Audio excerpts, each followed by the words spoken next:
రాష్ట్రంలో ప్రజాపాలన ప్రభుత్వం ఏర్పాటు చేసిన తర్వాత డిసెంబర్ 7, 2023 నాడు బాధ్యత స్వీకరించిన తర్వాత ప్రభుత్వంలో చాలా కీలకమైన శాఖలు రెవెన్యూ కావచ్చు, ఫైనాన్స్ కావచ్చు, ఐటీ అండ్ ఇండస్ట్రీస్ కావచ్చు, ఇరిగేషన్ కావచ్చు, రకరకాల పెద్ద పెద్ద శాఖలు ఉన్న అనుభవం కలిగిన సీనియర్లకు ఈ శాఖలను కేటాయించి తెలంగాణ విద్యాశాఖను ముఖ్యమంత్రిగా నేను నా దగ్గరే పెట్టుకున్నా. ఆనాడు చాలామంది మీరు revenue, finance, IT and industries లాంటి శాఖలు తీసుకుంటే బాగుంటుంది కదా, ఎవరైనా ముఖ్యమంత్రులు ఈ విధంగానే తీసుకుంటారు. గతంలో ఉన్న పాలకులు రెవెన్యూ, ఫైనాన్స్ లేదా ఐటీ అండ్ ఇండస్ట్రీస్ ముఖ్యమైన శాఖలన్నీ వాళ్ళ దగ్గరనే పెట్టుకున్నారు, వాళ్ళ కుటుంబ సభ్యుల దగ్గరనే పెట్టుకున్నారు. మీరెందుకు విద్యాశాఖను పెట్టుకున్నారని నన్ను చాలామంది అడిగినారు. నేను ఒకటే సమాధానం చెప్పిన, ఆనాడైనా ఈనాడైనా ఈ తెలంగాణ రాష్ట్ర భవిష్యత్తు ప్రభుత్వ తరగతి గదుల్లోనే ఉందని నేను సంపూర్ణంగా విశ్వసిస్తున్నా.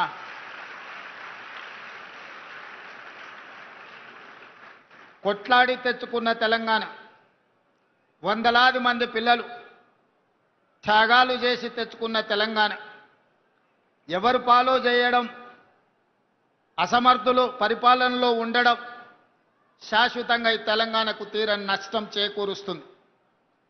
ఆనాడు తెలంగాణ ఉద్యమంలో రాజకీయ నాయకులు, ప్రజాప్రతినిధులు ఆత్మ బలిదానాలు చేసుకోలేదు. రాజకీయ నాయకులు, ప్రజాప్రతినిధులు ఆనాడు తెలంగాణ ఉద్యమంలో పాల్గొన్నప్పుడు తెలంగాణ రాష్ట్రాన్ని మనం సాధించలేదు.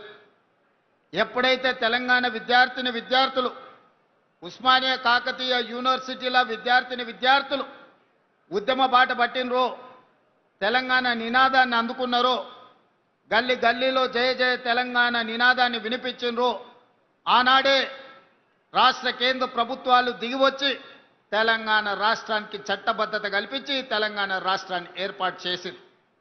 ఆ క్రమంలో ఒక ఈశాన్ రెడ్డి, ఒక యాదయ్య, ఒక కానిస్టేబుల్ కిష్టయ్య, మళ్ళీ తెలంగాణ ఉద్యమంలో మొట్టమొదటి ఆత్మ బలిదానం చేసుకున్న శ్రీకాంతాచారి, వీళ్ళందరి కన్న కలలు మీ భవిష్యత్తు బాగుండాలి, భవిష్యత్తులో మీరు డాక్టర్లు, లాయర్లు, ఇంజనీర్లుగా, ఐఏఎస్లు, ఐపీఎస్లై రాజ్యాలను ఏలాలి, ఈ ప్రభుత్వంలో మీరు భాగస్వాములు కావాలి, తెలంగాణ పునర్నిర్మాణంలో మీరు కీలకమైన బాధ్యత పోషించాలి అని ఆనాడు వాళ్ళు భావించారు.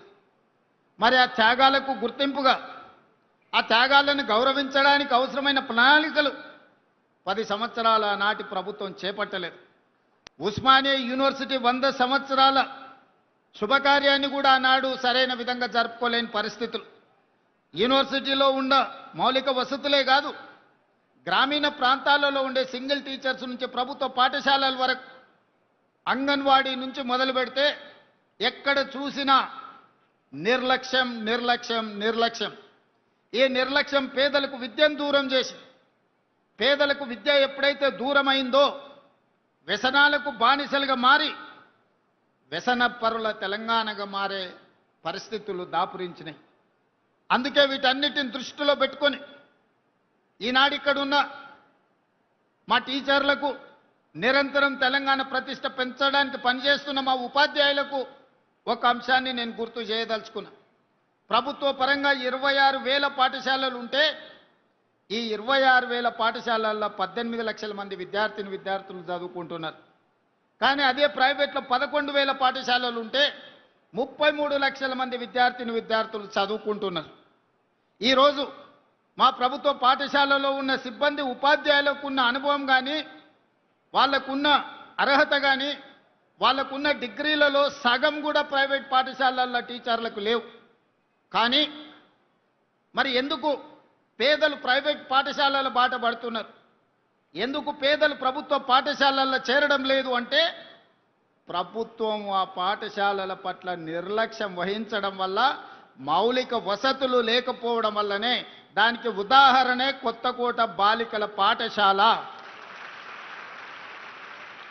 2023 కంటే ముందు ఇక్కడున్న పరిస్థితులు 350 మంది స్టూడెంట్స్ చదువుకునే ఈ పాఠశాల హైవేలో ఉన్న కొత్తకోటలో, చైతన్యం ఉన్న కొత్తకోటలో కనీసం పిల్లలను చదివించడానికి తరగతులు గదులు లేకున్నా గొప్ప గొప్ప నాయకులుగా చెప్పుకునే వాళ్ళు, ఇంటి పేరు నీళ్లను పెట్టుకున్నోళ్ళు, కానీ చదువుల గురించి ఒక్కసారి కూడా ఆలోచన చేయలే. ఇట్నుంచే వందల సార్లు వచ్చి ఉండొచ్చు, పోయి ఉండొచ్చు, కానీ ఏ ఒక్కరోజు కూడా ఈ ప్రభుత్వ బాలికల ఉన్న పాఠశాలలో తరగతి గదులు ఉన్నాయా, పేదోళ్ళ పిల్లలు ఎట్లా చదువుకుంటున్నారని ఆనాటి ప్రభుత్వం ఆలోచన చేయలే.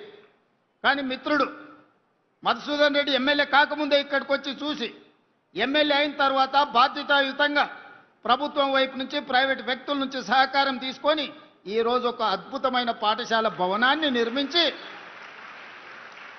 ఇక్కడుండే సిబ్బందికి, ఇక్కడుండే చదువుకునే పిల్లలకు అందించండి.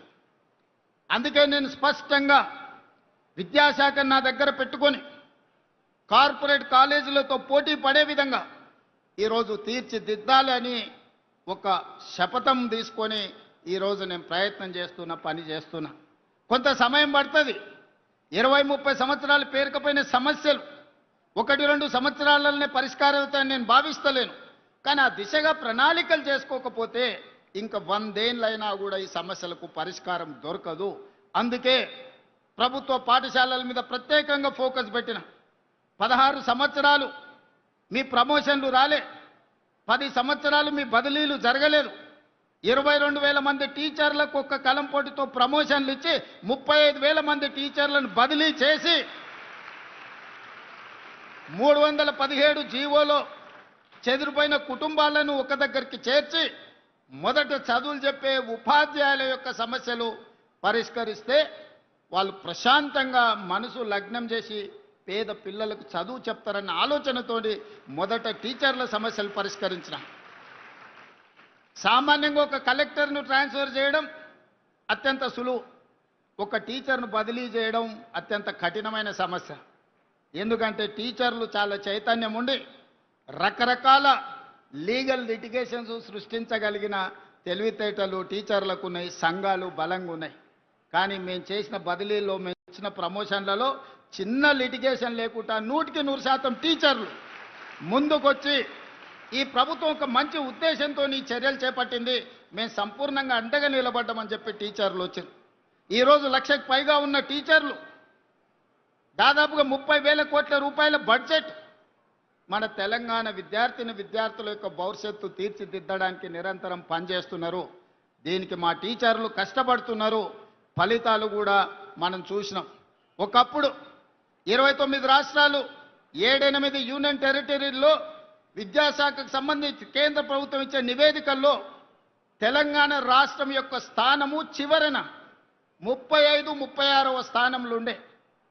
పోయిన నెల కేంద్ర ప్రభుత్వం విడుదల చేసిన నివేదికలో ఇదే తెలంగాణ రాష్ట్ర ప్రభుత్వం, ఇదే టీచర్లు చేసిన ప్రయత్నాల వల్ల 18వ స్థానానికి, దాదాపుగా 18 స్థానాలు ఎదిగి ఈరోజు 18వ స్థానంలో తెలంగాణ రాష్ట్ర ప్రభుత్వం నిలబడ్డది అని అంటే ముఖ్యమంత్రిగా అది నా గొప్పతనం కాదు, మీరందరు కష్టపడి పనిచేసిండ్రు కాబట్టే ఈ టీచర్లు నిరంతరం బాధ్యతగా విధులు నిర్వహించిండ్రు కాబట్టే ఈరోజు తెలంగాణ రాష్ట్రానికి దేశంలో 18వ స్థానం వచ్చింది. కానీ దాంతో కూడా నేను మీరు సంతృప్తి చెంది